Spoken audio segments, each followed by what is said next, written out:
And about 2 million members of the governing National Democratic Congress will on Saturday, November 21, 2015, go to the polls to elect candidates to represent the party in the 2016 presidential and parliamentary elections. The primaries will take place in 8,234 voting centers across the country, with 728 aspirants.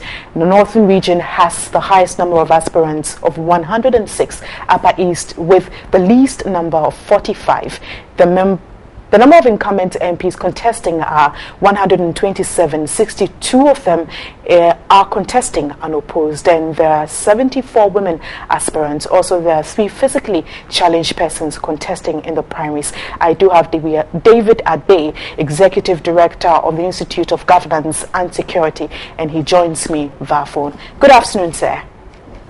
Yes, good afternoon, Wendy. Now, the Ashanti region with the highest number of unopposed MPs, how healthy and tight will the primaries be in that very region?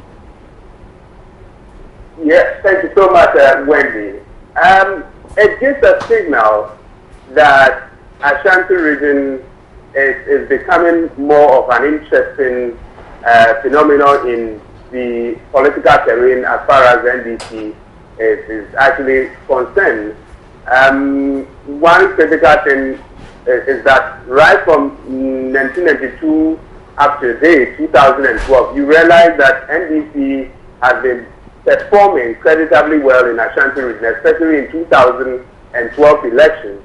They were able to get almost about 28 to 30%, and so gradually they are moving systematically of ensuring that they get a reasonable percentage of a good percentage in Ashanti region. And that is why at a point in time the president came to the Ashanti region and said that they want to target almost about 1 million.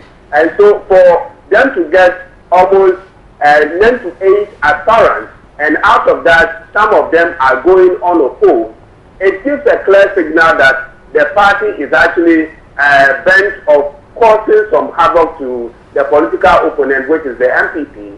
And so it is quite a remarkable phenomenon that we are watching as political watchers. We are monitoring closely in Ashanti region.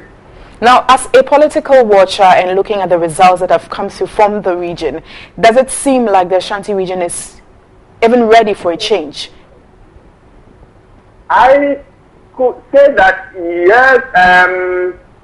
In the region, you realize that the phenomenon, the enthusiasm of the NDC people is becoming more interesting. Gone are the days that you wouldn't see NDC people, doing all kinds of political games just to entice MPP people.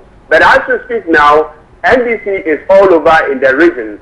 Every corner, you see people championing the cause of the ideology of the NDC. So it gives a good signal for them in the Ashanti region particularly. I mean, having monitored election in Ashanti region since 1992, I think that this is the time that NDC is actually penetrating gradually into the terrain of Ashanti region. So it is a good signal, but it depends on a lot of variables that need to be considered. If you look at the parliamentary aspirants, you realize that they are plotting people in such that they could, dwindle the chances of the MPP. Take, for instance, Ukolukrum constituency. You realize that the deputy chief of staff is the one contesting. What he's actually doing is that he's sending a strong signal to the MPP that he want to, if he doesn't win, he wants to dwindle the vote margin of the NDC, the MPP. I'm sorry. There are quite a number of people that you could realize that their position, their interest of contesting for the NDC is quite remarkable. And in Shiayesu constituency, the former minister, Honorable Tapon, is contesting. And so they are strategically working such that they can reduce the percentage that the MPP normally gets in Ashanti region, which is a good political phenomenon. So Ashanti region will become a very key area that 2016 election we all need to be watchful, and so that we'll be able to monitor a certain political variable, whether MPP is going to pose a strong threat again, or NDC will try to break even or will get a reasonable vote more than what they had in 2012. So it's quite a very good area that we want to monitor keenly. Okay, well, thank you very much for speaking with us. David Adbey is Executive Director of the Institute of Governance and Security, and we're looking at the NDC primaries.